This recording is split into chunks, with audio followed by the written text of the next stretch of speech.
उत्तर प्रदेश सरकार अभी चर्चा में है दो कारणों के चलते। पहला है जनसंख्या नियंत्रण के मुद्दे पर आया बिल और दूसरा है जनसंख्या पॉलिसी। दो बच्चों वाली नीति पर जोर दिया जा रहा है। बिल और पॉलिसी दोनों में ही सरकार ने कॉन्ट्रासेप्टिव के इस्तेमाल को लेकर अहम बातें कही हैं और महिलाओं के मुद्दे पर भी काफी कुछ कहा है। सब जानेंगे आज की बड़ी खबर में। इसके अलावा बात होगी एक बंगाली एक्ट्रेस की जिन्हें रेप की धमकियां मिल रही हैं। तीसरा अहम मुद्दा है दहेज प्रताड़ना। केरल हाईकोर्ट ने दहेज प्रताड़ना के एक मामले में एक फेमस एक्टर को सरेंडर करने का आदेश दिया है। आज की चौथी बड़ी खबर उस अमेरिकन भारतीय लड़की से जुड़ी है जिसने स्पेस में जाकर इतिहास रचा है। इन सब के बाद आपको दिखाएंगे दिन का वीडियो, तो देर किस बात की, बढ़ते हैं सीधे बड़ी खबर की तरफ। नमस्ते, मेरा नाम है दिव्यांशी और आप देख रहे हैं द ऑर्डिनरी शो। 2 दिन पहले यूपी जनसंख्या विधेयक 2021 के ड्राफ्ट को पब्लिक किया गया। इसे राज्य के विधि आयोग ने तैयार किया है। इसे विधि आयोग की वेबसाइट पर अपलोड कर दिया गया है। 19 जुलाई तक इस पर लोगों से राय मांगी गई। इसके तुरंत बाद ही 11 जुलाई को माने रविवार को यूपी सरकार ने नई जनसंख्या पॉलिसी का भी ऐलान किया, वर्ल्ड पॉपुलेशन डे के मौके पर। बस इसके बाद ही ये ड्राफ्ट बिल और पॉलिसी दोनों खबरों में बने हुए हैं।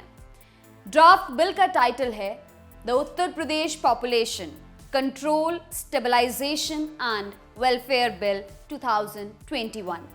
इसमें सीधे तौर पर 2 चाइल्ड नॉर्म को अपनाने की बात कही गई है। ड्राफ्ट में 2 से अधिक बच्चे होने पर सरकारी नौकरियों में आवेदन से लेकर स्थानीय निकाय चुनाव लड़ने तक पर रोक का प्रावधान है। वहीं 11 जुलाई को यूपी सीएम योगी आदित्यनाथ ने जो न्यू पॉपुलेशन पॉलिसी जारी की, उसमें कहा गया कि राज्य का ग्रॉस फर्टिलिटी रेट जो इस वक्त 2.7 है, उसे कम करके 2026 तक 2.1 पर लेकर आना है और 2030 तक 1.9 पर। और ऐसा करने के लिए महिलाओं को सशक्त बनाना है ताकि वो पर्सनल चॉइस तय कर पाएं।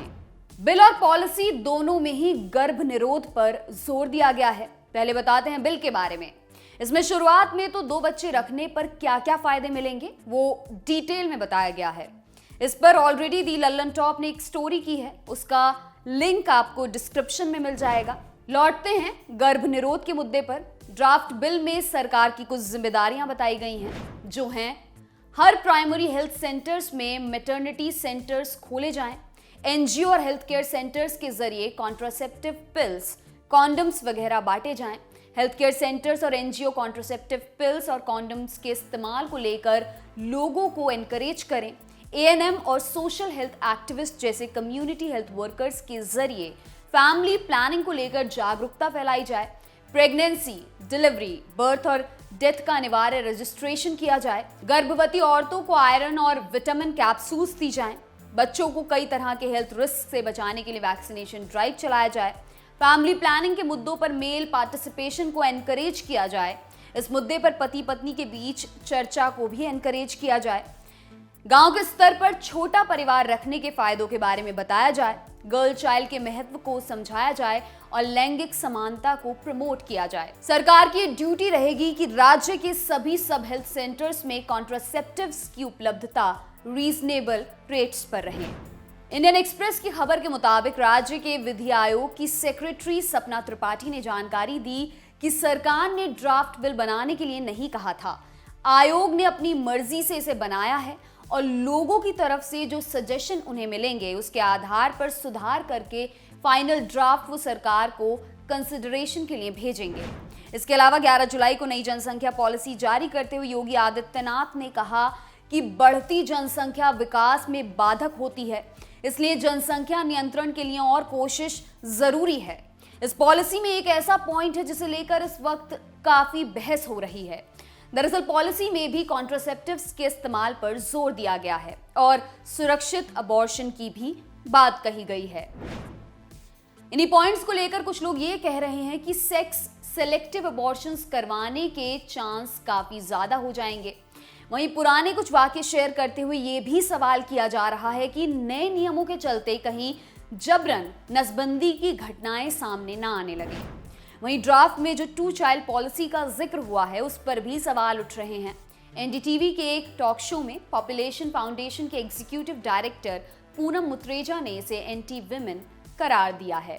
उन्होंने कहा, ये ड्राफ्ट एंटी विमेन और एंटी पुअर है। जिन औरतों के पास फैमिली प्लानिंग के फैसले लेने का अधिकार नहीं होता, ये उनके खिलाफ भी है। हम ज्यादा सेक्स सिलेक्शन अबॉर्शन देखेंगे और गर्ल चाइल्ड से जुड़े अबॉर्शंस सामने आएंगे। इन सारी डिबेट के बीच ये जानना भी जरूरी है कि जो कॉन्ट्रासेप्टिव्स को अपनाने पर इतना जोर सरकार दे रही है वो आखिर कितनी सेफ हैं। क्या तरीके होते हैं गर्भ निरोध के और कॉन्ट्रासेप्टिव पिल्स का क्या असर पड़ता है औरतों पर? ये जानने के लिए हमारे साथी नीरज ने बात की एक्सपर्ट से। सुनिए उन्होंने क्या कहा। आज से जो 10 या 15 साल पहले जो गर्भ निरोधक गोलियां आती थी उनकी डोजेस काफ़ी हाई होती थी, जिसके कारण वेट गेन की प्रॉब्लम रहती थी और हेडेक हो जाता था, काफ़ी उल्टी, नौजिया, ये प्रॉब्लम्स काफ़ी कॉमन थी, जिसके कारण फीमेल्स ये गोलियां लेने से झिझकती थी। तो पर जैसे जैसे टाइम के साथ एडवांसमेंट आए हैं तो आजकल की जो न्यूअर कॉन्ट्रासेप्टिव पिल्स हैं ये काफ़ी यानी एज़ कम्पेयर टू पुरानी पिल्स के बदले इनका जो डोज है वो 1/3 यानी 1/4 हो चुका है। ये काफ़ी छोटी सी गोलियां रहती हैं, इनका डोज भी काफ़ी कम हो चुका है और ये काफ़ी इफ़ेक्टिव है। मतलब जिन फीमेल्स के जिनके पीरियड्स इरेगुलर हैं, जिनको ओवरी में सिस्ट हो गया यानी अंडाशय में सिस्ट हो गया है, जिनको पीसीओडी की समस्या है या मुहासो एक्ने या चेहरे पे बाल हैं, तो ये और एंडोमेट्रियोसिस की प्रॉब्लम है, एडिनोमाइसिस की प्रॉब्लम है, तो ये सारी प्रॉब्लम्स भी आप इन गोलियों के माध्यम से ठीक कर सकती हैं। मतलब एक तीर से जो एक पंख दो काज रहता है, आपको गर्भ निरोधक का भी फ़ायदा मिल सकता है और आपकी जो प्रॉब्लम्स है ये भी साइमल्टेनियसली सॉल्व हो सकती हैं। अब बात करेंगे इनके साइड इफ़ेक्ट्स की, तो किसी फीमेल्स को बीच में साइकिल के स्पॉटिंग हो सकती है, यानी खून का दाग या धब्बा दिख सकता है, जो काफ़ी कॉमन है। अगर ऐसा हो तो आप अपने डॉक्टर से संपर्क करके जानकारी ले सकते हैं। दूसरा साइड इफ़ेक्ट है कि किसी को उल्टी या नौजिया की प्रॉब्लम हो सकती है। तीसरा है कि ब्रेस्ट में थोड़ा सा हैवीनेस लग सकता है, स्तन में थोड़ा सा पेन हो सकता है या डीजीनेस, थोड़ा चक्कर आ सकता है या किसी को सिर दर्द की भी परेशानी हो सकती है। तो अगर और पर ये डोज जो साइड इफ़ेक्ट से काफ़ी कम हो चुके हैं और आजकल की न्यूअर पिल से बहुत ही रेयरली ऐसा देखने गया है कि इस प्रकार के साइड इफ़ेक्ट्स हमें देखने को मिले। तो आप अपने डॉक्टर से काउंसिल करके ही गर्भ निरोधक गोलियों का इस्तेमाल करें। यूपी सरकार की जो नई जनसंख्या पॉलिसी है और विधि आयोग का जो ड्राफ्ट बिल है उस पर डिबेट लगातार हो रही है। 2 चाइल्ड पॉलिसी पर भी सवाल उठाए जा रहे हैं। लोगों का तर्क है कि ये पॉलिसी सफल नहीं है, इसके फायदे से ज्यादा नुकसान है। लोगों के तर्क हम पहले ही आपको बता चुके हैं। वहीं कुछ लोग इस पॉलिसी को चुनावी हथकंडा बोल रहे हैं। चर्चा लंबी है। इस मुद्दे पर जो भी अपडेट आएगा हम आप तक जरूर पहुंचाते रहेंगे। फिलहाल बढ़ते हैं दूसरी बड़ी खबर की तरफ। एक काफी पॉपुलर बंगाली टीवी एक्ट्रेस हैं, नाम है प्रत्यूषा पॉल। रिपोर्ट्स के मुताबिक प्रत्यूषा पिछले कई दिनों से सोशल मीडिया पर हैरेसमेंट का सामना कर रही हैं। टीओआई की रिपोर्ट के मुताबिक उन्हें पिछले कई दिनों से अब्यूजिव मैसेजेस आ रहे हैं और अब उन्हें रेप की धमकी भी दी गई है और ये काम कोई एक पर्टिकुलर यूजर कर रहा है। प्रत्यूषा ने कोलकाता पुलिस में शिकायत दर्ज कराई है। साइबर सेल ने इस मामले में केस फाइल कर लिया है। इंडिया टुडे से बात करते हुए प्रत्यूषा ने बताया कि इन सारे मैसेजेस की शुरुआत हुई थी पिछले साल जुलाई से। तब इंस्टाग्राम पर एक अज्ञात अकाउंट से उन्हें भद्दे मैसेजेस भेजे जाने लगे। प्रत्यूषा का कहना है कि उन्होंने तभी इस मामले की पुलिस में शिकायत करने का फैसला ले लिया था, लेकिन लोगों ने उन्हें सलाह दी कि वो इसे इग्नोर करें। प्रत्यूषा बताती हैं, इंस्टाग्राम पर मुझे उस अकाउंट से बहुत ही अश्लील मैसेजेस भेजे जाते थे। मुझे कहा गया कि चूंकि मैं एक पब्लिक पर्सन हूं तो ऐसी घटनाएं होती रहती हैं, इसलिए मुझे ध्यान नहीं देना चाहिए। प्रत्यूषा आगे बताती हैं कि इग्नोर करने के बाद हालत बद से बदतर होते गए। वो दावा करती हैं कि वो अज्ञात यूजर उन्हें इंस्टाग्राम पर उनकी मॉब्ड तस्वीरें भेजने लगा और रेप की धमकी भी देने लगा। प्रत्यूषा का कहना है, मैंने उसे 30 बार ब्लॉक किया था। ये 31वीं बार था जब उस व्यक्ति ने नया अकाउंट बनाया और मुझे धमकी दी। प्रत्यूषा बताती हैं कि नए अकाउंट से मैसेज भेजने के बाद उस व्यक्ति ने खुद ये बताया था कि वो वही व्यक्ति है जिसे प्रत्यूषा ने ब्लॉक किया है। कोलकाता पुलिस के साइबर डिपार्टमेंट ने आईटी एक्ट के सेक्शन 66C, 67, 67A और आईपीसी के सेक्शन 354A, 354D, 506, 509 के तहत मामला दर्ज कर लिया है।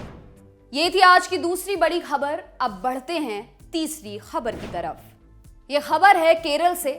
यहाँ से पिछले कुछ दिनों से दहेज उत्पीड़न के मामले लगातार सामने आ रहे हैं। हम जिस मामले की बात करने जा रहे हैं वो भी दहेज उत्पीड़न से ही जुड़ा हुआ है। केरल हाई कोर्ट ने जाने माने मलयालम टीवी एक्टर जयन एस, जिन्हें आदित्यन के नाम से भी जाना जाता है, उन्हें दहेज उत्पीड़न के एक मामले में पुलिस के सामने सरेंडर करने का निर्देश दिया है। दहेज उत्पीड़न की शिकायत जैन के खिलाफ उनसे अलग रह रही उनकी पत्नी अंबिली देवी ने दर्ज कराई थी। इंडियन एक्सप्रेस की रिपोर्ट के मुताबिक कोर्ट ने जैन से कहा था कि वो 13 जुलाई को पुलिस के सामने सरेंडर करें, बाद में 1 लाख के जमानती बॉन्ड पर उन्हें रिहा कर दिया जाएगा। कोर्ट का कहना है कि उनके सामने जो दस्तावेज पेश हुए हैं वो सफिशिएंट नहीं है, इसलिए जैन के कस्टोडियल इंटेरोगेशन की जरूरत नहीं है। इसके अलावा कोर्ट ने जैन के सामने दूसरी कंडीशन भी रखी थी कि वो जांच अधिकारी के सामने जब भी जरूरत हो पेश हों और जांच में पूरा सहयोग भी करें। कोर्ट ने जैन को निर्देश दिया है कि वो ना तो प्रत्यक्ष तौर पर और ना ही अप्रत्यक्ष तौर पर गवाहों को प्रभावित करने की कोशिश करें, सबूतों से छेड़छाड़ ना करें और ना ही अलग रह रही पत्नी के घर जाएं। कोर्ट ने यह भी आदेश दिया कि वो अंबिली देवी के कामकाज को प्रभावित भी नहीं करेंगे। इसके अलावा कोर्ट ने जैन और अंबिली दोनों को निर्देश दिया है कि वो अपनी मैरिटल लाइफ के बारे में मीडिया में कोई इंटरव्यू नहीं देंगे। अब आपको बताते हैं कि जैन पर क्या आरोप लगे हैं। अंबिली देवी, जो खुद एक एक्ट्रेस हैं और डांस स्कूल चलाती हैं, उन्होंने आरोप लगाए हैं कि जैन ने उनके सोने के गहने और बैंक अकाउंट से 10 लाख रुपए गबन कर लिए। साथ ही उन्हें मेंटल और फिजिकल हरासमेंट का भी सामना जैन की वजह से करना पड़ा। अंबिली का आरोप है कि जैन उनसे पैसे मांगते थे और बुरा नतीजा होने की धमकी भी देते थे। अंबिली का यह भी कहना है कि वो अपने पेरेंट्स के घर पर थी, तब जैन वहां आए और उनके पेरेंट्स को भी धमकी दी। पड़ोसियों के हस्तक्षेप के बाद वो वहां से गए। इन आरोपों को जैन सिरे से खारिज करते हैं। उनका कहना है कि उन्हें फंसाया जा रहा है। उनके मुताबिक अंबिली व्हाट्सएप पर किसी दूसरे व्यक्ति से काफी बातें करती थीं और वीडियो कॉल्स भी करती थीं।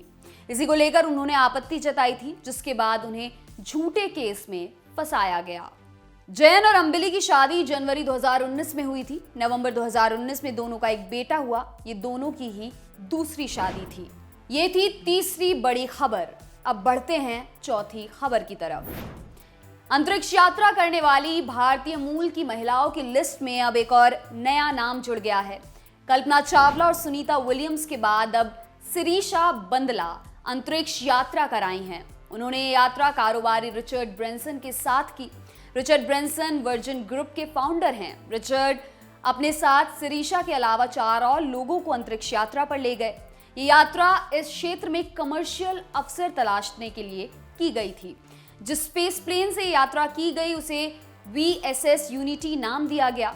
इस स्पेस प्लेन में सवार होने से पहले वर्जिन गैलेक्टिक में गवर्नमेंट अफेयर्स की वाइस प्रेसिडेंट शिरीषा बंदला ने ट्वीट किया, यूनिटी 22 के क्रू और उस कंपनी जिसका उद्देश्य सभी के लिए अंतरिक्ष यात्रा को आसान करना है का हिस्सा बनकर बहुत गर्व महसूस हो रहा है।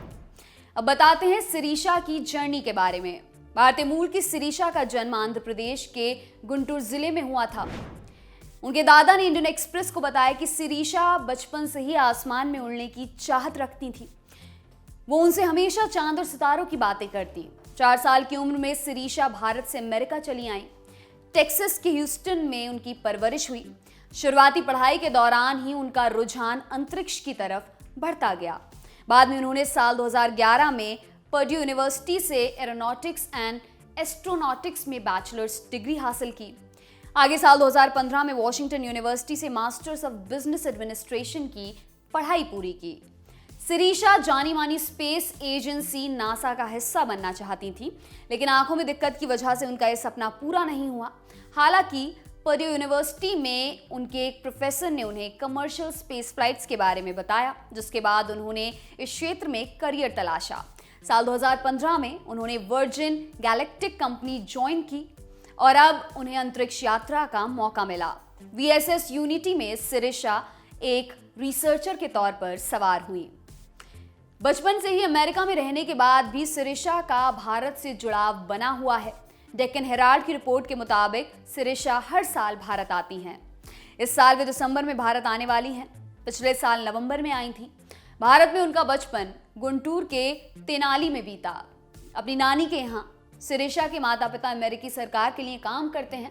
फिलहाल उनकी पोस्टिंग भारत में है। वर्जिन गैलेक्टिक से पहले सिरिशा वॉशिंगटन डीसी में based commercial space flight federation में एसोसिएट डायरेक्टर थी।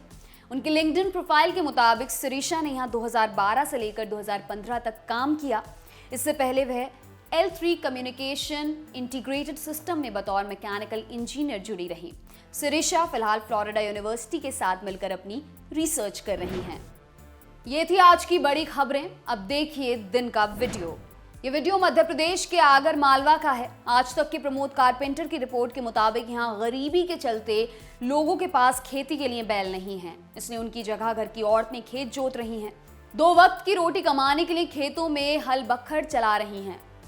सरकार बड़े बड़े दावे और वादे करती है, लेकिन दूर दराज के इलाकों से जब ऐसी तस्वीरें सामने आती हैं तो दिल बैठ सा जाता है। इसी के साथ आज का शो यहीं पर खत्म करते हैं। अब कल होगी आपसे मुलाकात। अपना ख्याल रखें। बहुत शुक्रिया।